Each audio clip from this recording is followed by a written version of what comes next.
تو وہ کہتے ہیں اللہ کی ذات تو مؤثر ہے، لیکن نام کہنے سے، نام لینے سے کیا ہوگا؟ تو حضرت شیخ شبلی علیہ رحمہ نے ابو علی سینا کو سمجھایا کہ نہیں میاں، نام میں بھی اثر ہوتا ہے، نام میں بھی تاثیر ہوتی ہے۔ وہ کہنے لگا نہیں، مؤثر تو صرف صورت خارجی ہوتی ہے، لہٰذا میں اس بات کو تسلیم کرنے کو تیار نہیں۔ ضد میں آ گیا، میں نے عرض کر دیا کہ بزرگوں کا ایک اپنا طریقہ ہوتا ہے۔ تو حضرت شیخ شبلی تھوڑا سا غصے میں آ گئے اور فرمانے لگے ابو علی سینا، میں تیرے سے کیا بات کروں، تو تو گدھا ہے۔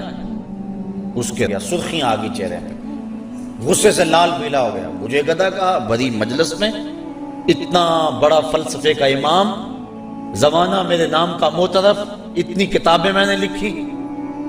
تو حضرت شیخ شبلی مسکرا پڑے، فرمانے لگے دیکھا نا، گدھے کے نام سے تیرے چہرے کا رنگ بدل گیا۔ تو کہا جب گدھے کے نام میں اتنا اثر ہے کہ تیرے چہرے کا رنگ بدل سکتا ہے، تو کیا اللہ کا نام لینے سے دل کا رنگ نہیں بدل سکتا؟ تو اس کا نام لوگے تو دل بدلے گا اور دل قرار پائے گا، دل کو نور نصیب ہوگا، دل کو اجالا ملے گا اس کے بابرکت نام لینے سے۔ اس لیے جب زبان سے بندہ اللہ اللہ کہتا رہتا ہے تو اس کے اثرات اس کے دل پر مرتب ہوتے ہیں، اور کثرت سے ذکر کرنے والا شخص اس کا دل پر نور ہو جاتا ہے۔ بلکہ ہم نے تو تصوف کی کتابوں میں پڑھا ہے، جب کوئی شخص ایک مرتبہ اللہ کہتا ہے، اللہ تعالیٰ اس کی طرف نظر رحمت سے دیکھتا ہے، اور جس کی طرف اللہ تعالیٰ نظر رحمت سے دیکھ لے اس کے 70 گنا جل کے راکھ ہو جاتے ہیں۔ اور جس نے اٹھتے بیٹھتے چلتے پھرتے وظیفہ یہی رکھا، پھر اس کے من میں کتنے اجالے اتریں گے، کتنی روشنیاں اس کو نصیب ہوں گی۔ تو کہا یا ایھا الذین آمنوا اذکروا اللہ ذکرا کثیرا، اے ایمان والو اپنے رب کا کثرت سے ذکر کرو۔ اور میرے اور آپ کے آقا و مولا حضور نبی رحمت صلی اللہ علیہ وآلہ وسلم نے ارشاد فرمایا، اللہ کا ذکر اس انداز سے کرو کہ لوگ تمہیں مجنون کہیں یہ تو پاگل ہو گیا۔ بلکہ ایک روایت امام طبرانی نے بیان فرمائی ہے کہ اللہ کا ذکر اس طرح کرو کہ منافق تمہیں تانا دے کہ ریاکاری کر رہے ہو، اس انداز کے ساتھ تم اس کا ذکر کرو۔ میرے حضور قبلہ عالم فرماتے ہیں اٹھ دی بیندی ٹر دی پھر دی، ستے آنتے جاگ دی، نام جھپ دی روتے کھپ دی، ویخ سر اس راگ دی، نام جھپیاں قرب ملتا، نام دی کر پوری سام، شیشے وچ کستوری جے کر پھر ضرورت کاغ دی۔ تیرے تو سب کچھ اندر ہی رکھا ہوا ہے، تو ذرا غور تو کر، تفکر تو کر، ذرا اس کو آواز تو دیکھ کے دیکھ۔ تیرے من سے آوازیں نہ آئیں تو کہنا اندر بوٹی مشک مچایا اتے جان پھلن تے آئی ہو۔ تو نے در در کیا جانا ہے، سب کچھ تو تیرے اندر رکھا ہوا ہے۔ وہ کہتے ہیں ایک سنیارا تھا، بمبئی کا رہنے والا، یہاں ہمارے لاہور میں آ گیا، پرانے دور کی بات ہے۔ اس کے پاس بڑے قیمتی موتی تھے، اس نے کسی مجلس کے اندر اپنے موتی کھولے اور ایک موتی کہنے لگا یہ شب افروز ہے، رات کو چمکتا ہے۔ جب اس نے سامان سمیٹا اور اٹھ کے جانے لگا تو ایک چور بھی اس مجلس میں بیٹھا ہوا تھا، کہنے لگا حضرت کہاں کے ارادے ہیں؟ کہا بمبئی جا رہا ہوں۔ کہا حسن اتفاق، ارادے تو میرے بھی بمبئی کے ہیں، چلو اکٹھے چلتے ہیں۔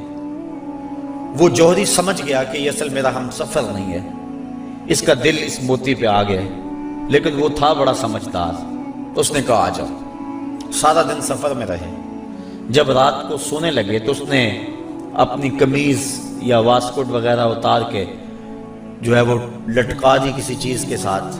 یہ اٹھا اور اس نے نظر بچا کے وہ قیمتی موتی اس کی جیب میں رکھ دیا اور خود بے فکر ہو کے سو گیا۔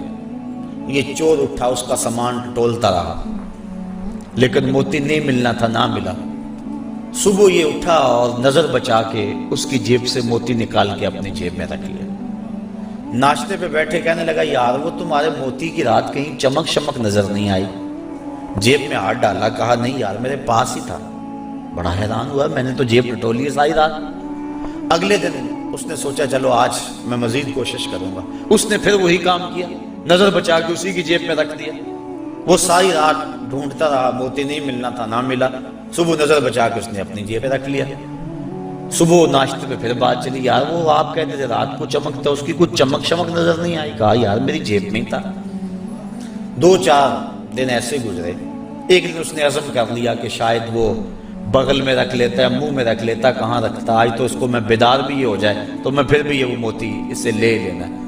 وہ اس کے پاس سے پلٹتا رہا, لیکن وہ مست ہے, اس کو پتا ہے موتی محفوظ جگہ پہ. اور صبح اٹھا, نظر بچا کے موتی اپنی جیب میں ڈال لیا. اس نے پھر بات کی, اس نے کہا کہ یار وہ میرے پاس ہی تھا. اس نے کہا میں آج سچی بات بتاؤں, میں تیرا ساتھی نہیں تھا, میں تو تھا چور, میں تو چور تھا. اس موتی کی غرض میں تیرے ساتھ ہو لیا تھا, لیکن آپ تو میرے بھی استاد نکلے. میں نے بڑی محنت کی, مجھے 3 دن ہو گئے موتی نہیں ملا. میں آپ کو استاد مانا, آپ مجھے بتائیں کہ موتی آپ رکھتے کہاں تھے. اس نے کہا میاں تو اوروں کی جیبیں ٹٹولتا رہا, کبھی اپنی جیب میں بھی تو ہاتھ ڈال دیا ہوتا. نہ مسجد وچ نہ مندر وچ, لب یار نو اپنے اندر